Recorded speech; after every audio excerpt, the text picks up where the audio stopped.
Hello friends, welcome to my channel ইংরেজি পাঠশালা। আজকের যে ভিডিওটা আছে সেটা আমার এক সাবস্ক্রাইবার বন্ধুর রিকোয়েস্টের ভিডিও। সে ক্লাস 12-এ পড়ে। সে বলেছে যে স্যার 12-এর যে লং কোশ্চেনগুলো আছে প্রোজ পোয়েট্রির, সেগুলো যদি কিভাবে নিজে লেখা যায় একটু ভিডিও যদি করে দেখান খুব ভালো হয়। তা তারই রিকোয়েস্টে আজকে আমি সনেট 18-এর shall I compare thee to a summer's friend এই কবিতা থেকে আমি মোস্ট প্রবাবল 4টে কোশ্চেন বেছেছি। তার মধ্যে দুটো কোশ্চেন এই ভিডিওতে আমি তোমাদের পুরো ছোট ছোট বাক্য বাংলা লিখে তার কিভাবে ট্রান্সলেট করতে হয় সেটা হাতে ধরে শিখিয়ে তোমাদের আমি ব্রড কোশ্চেনগুলো করিয়ে দেবো। ঠিক আছে, আজকে দুটো থাকছে, পরের এক ভিডিওতে আরও দুটো করিয়ে দেবো। ওকে, তাহলে চলো দেরি না করে আমরা লেসন শুরু করি। তাহলে চলো দেখি প্রথম কোশ্চেনটা কি আছে। But thy eternal summer shall not fade, তোমার শাশ্বত গরমকাল কখনোই ফেড হয়ে যাবে না। ঠিক আছে, whose eternal summer is being referred to here, কার ইটার্নাল সামারের কথা এখানে বলা হচ্ছে। What does eternal summer mean, eternal summer বলতে কি বোঝানো হয়েছে। What conclusion does the poet draw, কি সিদ্ধান্ত কবি এঁকেছেন at the end of the poem. এই হচ্ছে আমার প্রশ্ন। নাম্বার ডিভিশন হচ্ছে 1 + 2 + 3।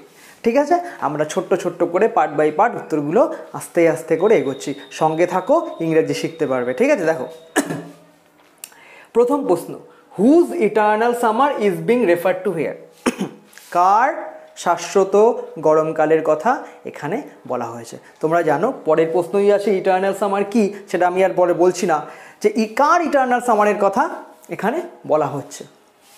উত্তর কি লিখেছি, এই কবিতায় কবির বন্ধুর ইটার্নাল সামারের কথা বলা হচ্ছে। তোমরা দেখো, আমি এর আগে বেশ কয়েকটা ভিডিওতে যখন ট্রান্সলেশন শিখিয়েছি তখন আমি বলেছি যে ট্রান্সলেশনের মোট আমাদের 4টে স্টেপ আছে। নাম্বার 1, যে কোনো সেন্টেন্সের মস্তিষ্ক অর্থাৎ ভার্বটাকে আইডেন্টিফাই করব। ভার্ব বলতে অবশ্যই ফাইনিট ভার্ব বা সমাপিকা ক্রিয়া। ঠিক আছে, এই নিয়ে একটা ভিডিও আমি দিয়েছি যে 4টে স্টেপ নিয়ে। আচ্ছা, 2 নাম্বার হচ্ছে গিয়ে ভার্ব চেনা হয়ে গেলে সেই ভার্বটা দেখে আমাকে দেখতে হবে বাক্যটা অ্যাক্টিভ ভয়েসে করতে হবে না প্যাসিভ ভয়েসে করতে হবে, কারণ ভয়েস না চিনলে কিন্তু ট্রান্সলেশন করা অসম্ভব। ওকে, 3 নাম্বার স্টেপ বলেছিলাম যে যদি অ্যাক্টিভ ভয়েস হয় ভার্বকে কে দিয়ে প্রশ্ন করে সাবজেক্ট চিনে নেব, আর যদি প্যাসিভ ভয়েস হয় তাহলে ভার্বকে কি অথবা কাকে দিয়ে প্রশ্ন করে আমি অবজেক্ট চিনব। ঠিক আছে, আর লাস্ট স্টেপ বলেছি যে ভার্ব দেখেই, ভার্বের বিভক্তি দেখেই আমাকে টেন্স চিনে নিতে হবে, যেটা কোন টেন্সে রয়েছে। এই 4টে স্টেপ আমি তোমাদের সামনে অ্যাপ্লাই করে পুরো ট্রান্সলেশনগুলো করছি, ভালো করে খেয়াল করো। ঠিক আছে, প্রথমে দেখো এই কবিতায় কবির বন্ধুর ইটার্নাল সামারের কথা বলা হচ্ছে। প্রথম কোনো দিকে তাকাবো না, আমরা সবার প্রথম যেটা তাকাবো সেটা হচ্ছে ভার্ব, বলা হচ্ছে। ঠিক আছে, খেয়াল করেছো, এখানে ভার্ব হচ্ছে বলা হচ্ছে। এইবার ভার্ব দেখে আমাকে এবার চিনতে হবে বাক্যটা অ্যাক্টিভ ভয়েসে আছে না প্যাসিভ ভয়েসে আছে। কি করে বুঝি অ্যাক্টিভ না প্যাসিভ? ভার্বের বিভক্তি দেখে। বলা হচ্ছে, এটা নিঃসন্দেহে প্যাসিভ ভয়েস, অ্যাক্টিভ ভয়েস হলে বলতো বলছে। ঠিক আছে, করা হচ্ছে প্যাসিভ, করছে অ্যাক্টিভ, দেখা হচ্ছে প্যাসিভ, দেখছে অ্যাক্টিভ। বিভক্তি দেখেই আমার অ্যাক্টিভ প্যাসিভ বোঝা যায়, তাহলে ভার্বের বিভক্তি দেখে আমি এখানে বুঝে গেলাম এটা হচ্ছে গিয়ে তোমার কিসে আছে, প্যাসিভ ভয়েসে আছে। এবার আসছি, তোমার প্যাসিভ হলে কি দরকার? অবজেক্ট দরকার। অবজেক্ট কি করে পাওয়া যায়? ভার্বকে কি বা কাকে দিয়ে প্রশ্ন করে। প্রশ্ন করো, বলা হচ্ছে, কি বলা হচ্ছে পাচ্ছি না, তাহলে কাকে দিয়ে করি? কাকে বলা হচ্ছে? এই কবিতায় কবির বন্ধুর ইটার্নাল সামারের কথা, তাহলে ইটার্নাল সামারকে বলা হচ্ছে, অবজেক্ট পেয়ে গেলাম। আর বলা হচ্ছে, বলা হয় হলে সিম্পল প্রেজেন্ট টেন্স বা প্রেজেন্ট ইনডিফিনিট টেন্স হতো, আর বলা হচ্ছে তাহলে প্রেজেন্ট কন্টিনিউয়াস টেন্স আছে। তাহলে আমার আলটিমেটলি কি দাঁড়ালো? প্রেজেন্ট কন্টিনিউয়াস টেন্সের প্যাসিভ ভয়েস। প্রেজেন্ট কন্টিনিউয়াস টেন্সের প্যাসিভ ভয়েসের সূত্র কি জানি? প্রথমে অবজেক্ট লিখতে হয়, তারপরে একটা বি ভার্ব লিখতে হয়, তারপরে একটা বিং লিখতে হয়, বিং, তারপরে ভার্বের পাস্ট পার্টিসিপেল ফর্ম বা V3 লিখতে হয়। এই হচ্ছে আমার সূত্র। আচ্ছা, সূত্র অনুযায়ী আমরা করে ফেলছি, ভালো করে খেয়াল করো। তাহলে এখানে অবজেক্ট কি পেলাম? Eternal summer of his friend. ঠিক আছে, এই কবিতা কবির বন্ধুর। তাহলে দ্য ইটার্নাল সামার, এখানে অবজেক্টটা আগে লিখে ফেলো, ইটার্নাল সামার। ওকে, আচ্ছা, eternal summer of the poets. আচ্ছা, আমি এটা আগে একটু মুছে দিই, তাহলে তোমাদের পরে সূত্রটা লিখে দিচ্ছি আমি। Eternal summer of the poets friend, এই টোটালটা হলো গিয়ে তোমার অবজেক্ট। ওকে, এই টোটালটা হলো তোমার object, eternal summer of the poets friend. Okay, এইবার বলছে কি বি ভার্ব বসাতে হয় অবজেক্টের পরে, বি ভার্ব। আমরা জানি প্রেজেন্ট টেন্সের বি ভার্ব কোনটা, অ্যাম ইজ আর। তাহলে এখানে অ্যাম হবে না, অ্যাম শুধু আয়ের পরে বসে, ইজ অথবা আরের পরে। তাহলে ইটার্নাল সামার তো সিঙ্গুলার নাম্বার, তাহলে আর হবে না, ইজ হবে। তাহলে eternal summer of the poets friend is, এবার একটা বিং বসাতে বলেছি সূত্রে, প্রেজেন্ট কন্টিনিউয়াস টেন্সের প্যাসিভ ভয়েসের সূত্র অবজেক্ট, এটা হলো বি ভার্ব, তারপরে একটা বিং, তারপরে V3। এখানে বলা ইংরাজি আমি রেফার দেওয়া আছে, রেফারি দিয়ে REFERRED, এটা V3 করা হয়েছে, রেফার্ড। ঠিক আছে, তাহলে the eternal summer of the poets friend is being referred here, কথাটা দিয়ে দাও, এখানে বলা হচ্ছে। তাহলে দেখো ফার্স্ট পার্টের উত্তর হয়ে গেল। কত সোজা আমাদের, কি লিখলাম, প্রেজেন্ট কন্টিনিউয়াস টেন্সের প্যাসিভের সূত্র, এই 4টে ফর্মুলা ইউজ করে। এবার সেকেন্ড পার্টে চলো। সেকেন্ড পার্টে কি আছে, ইটার্নাল সামার বলতে কি বোঝানো হয়েছে। ইটার্নাল সামার বলতে তার বন্ধুর চিরন্তন সৌন্দর্যকে বোঝায়। একটা বাক্য, এই সৌন্দর্য সময়ের দ্বারা ধ্বংস হয় না। ঠিক আছে, আচ্ছা ভালো করে বোঝো, দুটো, প্রথম বাক্যটা করি। প্রথম বাক্য ভার্ব বোঝায়। আচ্ছা, অ্যাক্টিভ না প্যাসিভ, এটা নিজেই বোঝায়, অ্যাক্টিভ। প্যাসিভ বলে বোঝানো হয় হতো। টেন্স সিম্পল প্রেজেন্ট টেন্স, বোঝাচ্ছে নেই, বোঝায় প্রেজেন্ট ইনডিফিনিট টেন্স। আর সূত্র, প্রেজেন্ট ইনডিফিনিট টেন্সের সূত্র তোমরা জানো, সূত্রটা আমি এখানে লিখে দিই, সাবজেক্ট যোগ ভার্বের প্রেজেন্ট ফর্ম যোগ অবজেক্ট। ওকে, আজ তাহলে আমি সাবজেক্ট এখানে লিখে নিই, ইটার্নাল সামার। সেকেন্ড পার্টের উত্তর ইটার্নাল সামার, এটা লিখলাম আমি subject.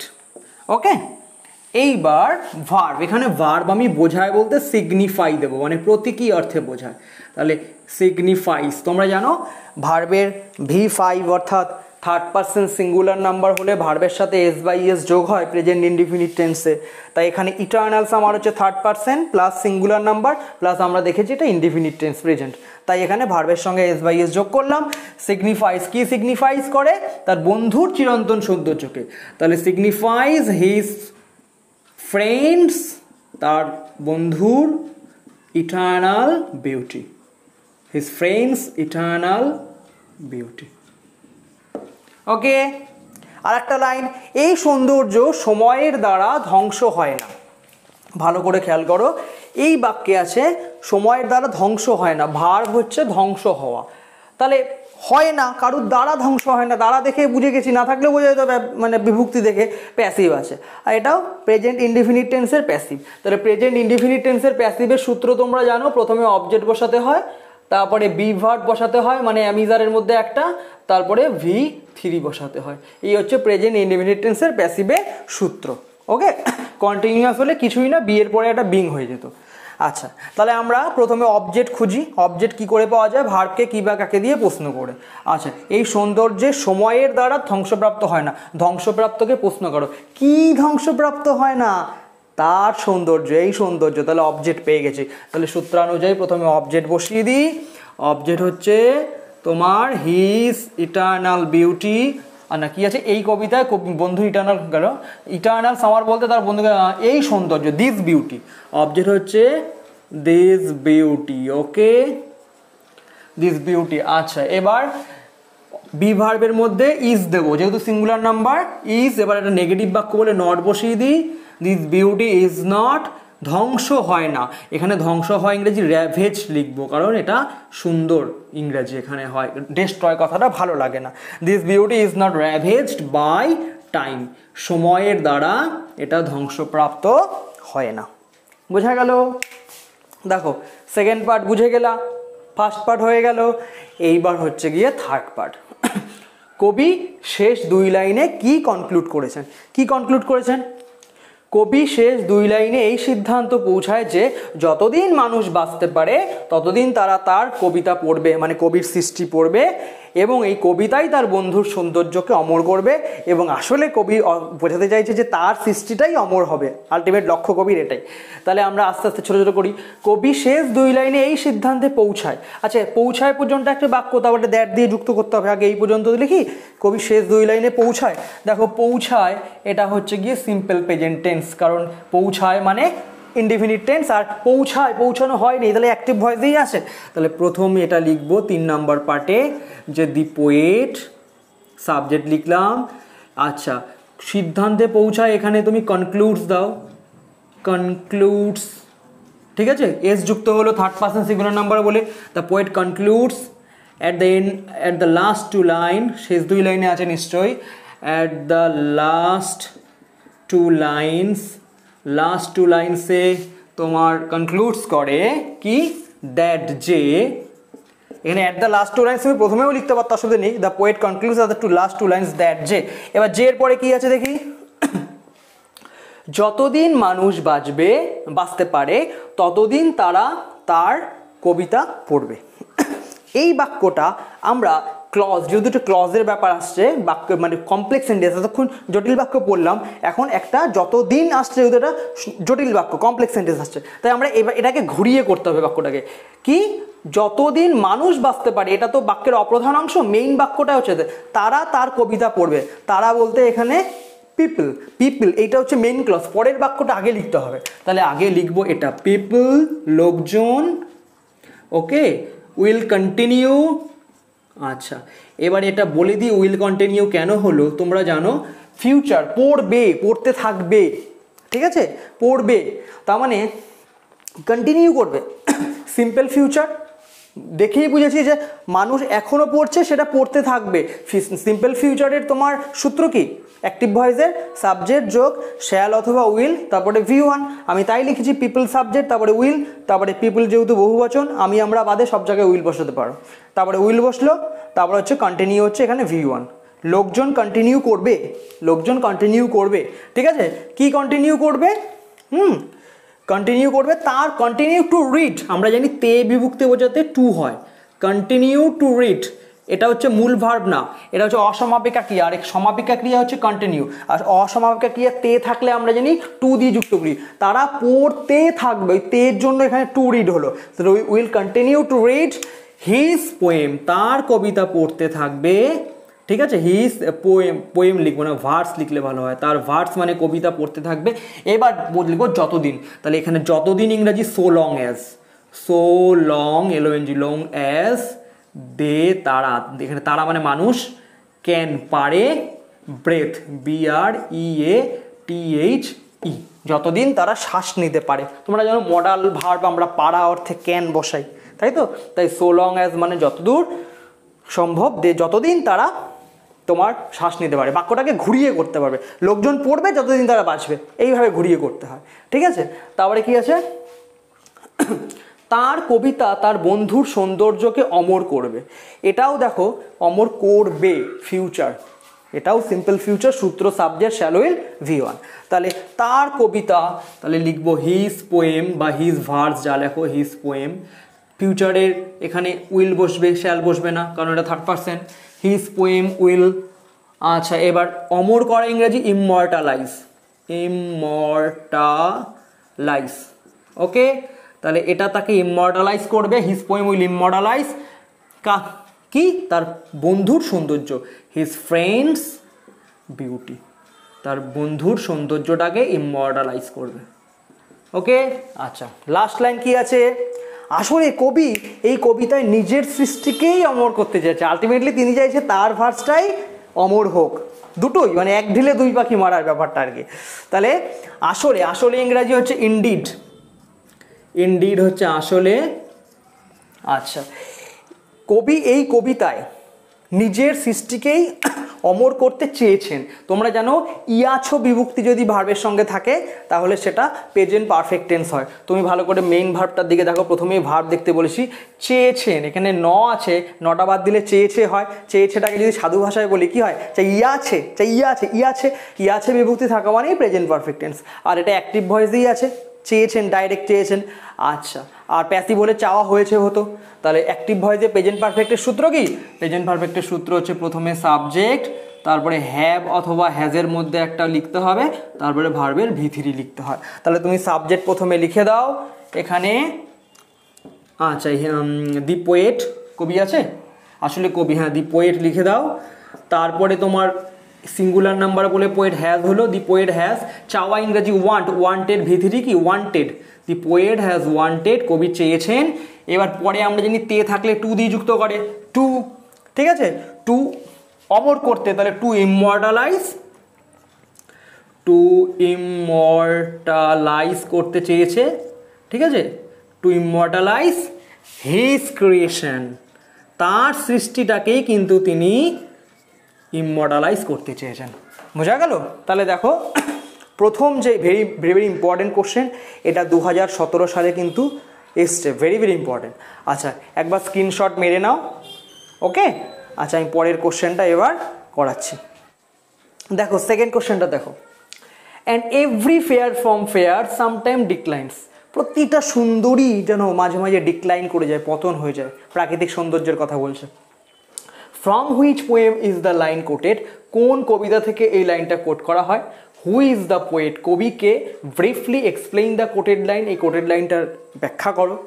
How does the poet promise to immortalise his friends beauty, কীভাবে কবি তার বন্ধুর সৌন্দর্যটাকে ইমমর্টালাইজ করার চেষ্টা করেছে, অমরত্ব দান করার চেষ্টা করেছেন, ঠিক আছে। আচ্ছা, এটা হচ্ছে গিয়ে 1 + 1 + 2 ডিভিশন, ওকে। আচ্ছা, ভালো করে খেয়াল করো, প্রথমে যে লাস্ট পার্টটা সেটা লেখাবো না। কেন লেখাবো না? কারণ লাস্ট পার্টের উত্তরটা 1 নম্বরের কোশ্চেনের দেওয়া হয়ে গেছে, কীভাবে কনক্লুড করেছে, তাই তো। তাহলে ওটা রিপিটেটিভ কোশ্চেন, তাহলে ওটা লেখাচ্ছি না। এই লাস্টের এই 2 পার্ট, 2 নম্বরের অংশটা হয়ে গেছে, আমরা এই প্রথম 3টে পার্টের উত্তর করছি, ঠিক আছে। দেখো লাইনটি shall I compare thee to a summer's day, এই কবিতা থেকে নেওয়া হয়েছে। ভালো করে খেয়াল করো, এখানে হয়েছে ভার্ব, কোন ভয়েস? এটা ভার্ব চিনলাম, কোন ভয়েস? নেওয়া হয়েছে।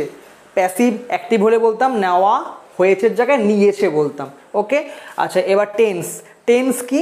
টেন্স হচ্ছে গিয়ে তোমার, এটা হচ্ছে হিয়াছে, ইয়াছো, নেওয়া হয়েছে মানে নেওয়া হইয়াছে, ইয়াছো বিভক্তি থাকা মানে present perfect tense. Present perfect টেন্সের প্যাসিভ ভয়েস। আমাকে প্রথমে অবজেক্ট খুঁজতে হবে, ভয়েস প্যাসিভ ভয়েস মানে অবজেক্ট। অবজেক্ট ভার্বকে কী বা কাকে দিয়ে প্রশ্ন করলে পাওয়া যায়? প্রশ্ন করো, নেওয়া হয়েছে, কি নেওয়া হয়েছে? পাচ্ছি না, কাকে নেওয়া হয়েছে? লাইনটি shall I compare thee to a summer's day, কবিতাটি থেকে এই লাইনটি নেওয়া হয়েছে, সরি কি দিয়ে প্রশ্ন পেয়েছে, কি নেওয়া হয়েছে? লাইনটি নেওয়া হয়েছে। তাহলে কি দিয়ে প্রশ্ন করে আমি লাইনটি উত্তর পাচ্ছি। তাহলে আমি এখানে অবজেক্ট প্রথমে লিখে দাও, দ্য লাইন। আচ্ছা, এই লাইনটি এবার নেওয়া হয়েছে। তোমরা জানো প্রেজেন্ট পারফেক্টের প্যাসিভের সূত্র হচ্ছে অবজেক্ট যোগ হ্যাভ অথবা হ্যাজ যোগ বিন যোগ ভি3। প্রেজেন্ট পারফেক্টের সূত্র হচ্ছে অবজেক্ট যোগ হ্যাভ অথবা হ্যাজ যোগ একটা বিন বসাতে হয় প্যাসিভের জন্য, তারপরে ভার্বের ভি3 বা পাস্ট পার্টিসিপল ফর্ম বসাতে হয়। প্রথমে আমি অবজেক্ট লিখে দিলাম দি লাইন, যেহেতু এটা সিঙ্গুলার নাম্বার তাই এখানে হ্যাজ হবে, তারপরে একটা বিন বসিয়ে দিই। আচ্ছা, তারপরে ভি3, এখানে নেওয়া ইংরেজি হচ্ছে, এখানে কোট করা হয়েছে তাই কোটেডই দিতে পারো তুমি। তাহলে the line has been quoted, তুমি টেকেনও দিতে পারো। The line has been quoted, লাইনটা কোট করা হয়েছে ফ্রম দ্য পোয়েম, ফ্রম মানে থেকে, from the poem shall I compare thee to a summer's day, okay. First part হয়ে গেল। আচ্ছা, এবার সেকেন্ড পার্ট কি আছে? কবিকে, একদম সোজা, উইলিয়াম ওয়ার্ডসওয়ার্থ হয় কবি। এই হয়টা বাংলায় উজ্জ থাকে, আমি তোমাদের লিখে দিয়েছি ট্রান্সলেশনের সুবিধার জন্য। তাহলে William Wordsworth is the poet, হয়ে গেল, একদম সোজা। এবার 3 নম্বর পার্ট কি আছে? যে কি বোঝায় এই লাইনটি দ্বারা। কি লিখলাম? প্রকৃতির জিনিস ধ্বংসপ্রবণ। ভালো করে খেয়াল করো, প্রকৃতির জিনিস ধ্বংসপ্রবণ। এখানে ভার্ব খুঁজে পাচ্ছ না, কি করে খুঁজে পাবে? উজ্জ আছে, হয় ধ্বংসপ্রবণ, হয়টা বাংলায় উজ্জ থাকে, তোমাকে খুঁজে বার করতে হবে। তাহলে প্রকৃতির জিনিস, তাহলে আমি লিখবো the objects of nature, the objects of nature, প্রকৃতির অবজেক্টগুলো। এটা বহুবচন, তাহলে হয় ইংরাজি হবে আর। আচ্ছা, প্রবণ ইংরাজি আমি সাবজেক্ট, এখানে সাবজেক্ট মানে প্রবণ, আর সাবজেক্ট টু ডিকে, ডিকে মানে ধ্বংস। এখানে ডিকে কিন্তু ভার্ব নয় এটা, ঠিক আছে? এখানে ভার্ব হচ্ছে আর। তাহলে প্রকৃতির জিনিস হয় ধ্বংসপ্রবণ, এখানে মূল ভার্ব আর। এইগুলি সময়ের দ্বারা ধ্বংস হয়। অলরেডি আগের প্রশ্নে বলে দিয়েছি ধ্বংস হয়, এটা প্যাসিভ ভয়েস। তাহলে উত্তর লিখে দাও যে দিস আর, সিম্পল প্রেজেন্টের প্যাসিভ হবে this are ravaged by time. Same line আগেও লিখেছি, র্যাভেজড বাই টাইম, এটা টাইমের দ্বারা র্যাভেজড হয়। আচ্ছা, এবার কি? এই কবিতায় গরমের সৌন্দর্য প্রকৃতি, কোথায় গেল? এই কবিতায় গরমের সৌন্দর্য প্রকৃতির ক্ষণস্থায়ী প্রকৃতিকে বোঝায়। গরমের সৌন্দর্য মানে তোমার ইটার্নাল সামার। তাহলে এখানে লিখব 3 নাম্বার, ইটার্নাল সামার। এটা ইনভার্টেড কমার মধ্যে রাখি। এটা বোঝায় ইংরেজি সবসময় সিগনিফাইজ দিতে পারো বা স্ট্যান্ডস ফরও দিতে পারো। Signifies, third person singular number S হলো। সিগনিফাইজ বোঝায়, কি বোঝায়? প্রকৃতির ক্ষণস্থায়ী প্রকৃতি বোঝায়। সিগনিফাইজ দি ট্রানজিয়েন্ট নেচার। নেচার মানে এখানে কিন্তু প্রকৃতি মানে চরিত্র, এটার বাংলা মানে চরিত্র। Transient nature of natural object. Natural object মানে প্রকৃতির জিনিস। অফ ন্যাচারাল অবজেক্টস, ন্যাচারাল অবজেক্টসের তোমার চরিত্রকে বোঝায়। সরি, এটা আলাদা পার্ট না, এই পার্টের মধ্যেই। আচ্ছা, এবার দেখো, এবার কি বলেছে? এই যতই সুন্দর তারা হোক না কেন, তারা সময়ের সাথে সাথে মুছে যাবে। এই যতই মানে সৌন্দর্য, যতই ইংরেজি আমরা ব্যবহার করি হাউএভার বা হোয়াট এভার, আমি এখানে হাউএভার দিয়ে করি। তাহলে however beautiful, however BEAUTIFUL, however beautiful they may be, তারা হোক না কেন, মে বি এটুকের মানে হচ্ছে যতই তারা সৌন্দর্য হোক না কেন তারা একদিন মুছে যাবে, সময়ের সাথে সাথে মুছে যাবে। মূল ভার্ব দেখো এখানে যাবে, তাহলে যাবে এটা কি? Future tense. আর যাওয়া হবে বললে প্যাসিভ হতো, তাহলে অ্যাক্টিভ ভয়েস। তাহলে সিম্পল ফিউচারের সূত্র এর আগে বললাম সাবজেক্ট শ্যাল উইল যোগ V1। তাহলে সাবজেক্ট এখানে কি? তারা, তারা মানে ওই জিনিসগুলো। তাহলে দিস, এইগুলি লেখো, দিস উইল মুছে যাবে, ফেড অ্যাওয়ে, এইগুলো ফেড অ্যাওয়ে হয়ে যাবে, মুছে যাবে with the passage of time, সময়ের সঙ্গে সঙ্গে, বা with the course of time, with the course of time, সময়ের সঙ্গে সঙ্গে এগুলো মুছে যাবে। ঠিক আছে? আচ্ছা, দেখে নাও, স্ক্রিনশট নিয়ে নাও বা লিখে নেবা। ঠিক আছে? ভিডিওটা যদি ভালো লাগে অবশ্যই একটা লাইক আশা করতে পারি। ঠিক আছে? আর এই ধরনের সিরিজ যদি পেতে চাও তাহলে চ্যানেলটিকে অবশ্যই সাবস্ক্রাইব করে রাখো, তাহলে ভিডিওগুলো কখন আসবে জানতে পারবে। ভালো থাকো, সুস্থ থাকো, বাই।